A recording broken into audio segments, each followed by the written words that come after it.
Ve burada tabii bir diğer durumda özellikle Mısır'ın seçilmiş Cumhurbaşkanı'nın özellikle mahkeme salonunda çırpınarak ölmesi ve neticesinde ailesinin bile defnine müsaade edilmemesi de içimizde kanayan bir yara. Değerli delegeler, bugün dünyamızda adaletsizliğin en çok yaşandığı yerlerden birisi İsrail işgali altındaki Filistin topraklarıdır.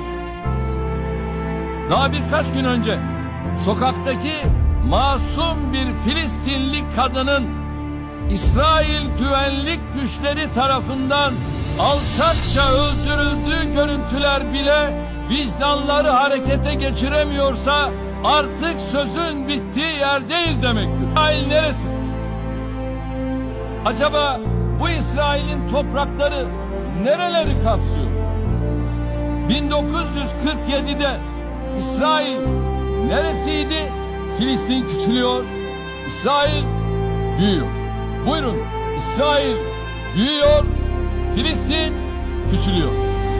Ve geliyorum bugüne, güncel durum şu: artık adeta Filistin yok, neredeyse tamamına yakını İsrail.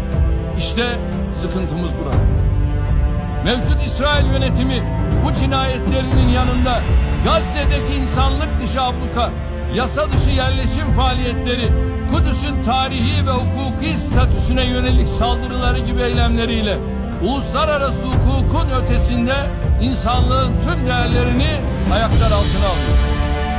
Uluslararası toplumun hala yeterince ilgi göstermediği sorunlardan biri de 72 yıldır çözülemeyen Keşmir ihtilafıdır.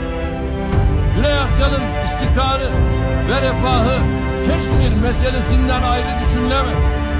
Şu anda Birleşmiş Milletler Güvenlik Konseyi'nin Birleşmiş Milletler'in almış olduğu karara rağmen Keşmir adeta abluka altında ve 8 milyon insan Keşmir'den ne yazık ki dışarı çıkamıyor. Keşmirlilerin Pakistanlı ve Hintli komşularıyla birlikte güvenli bir geleceğe bakabilmeleri için buradaki sorunun çatışma değil, adalet ve hakkaniyet temelinde diyalogla çözümü şarttır.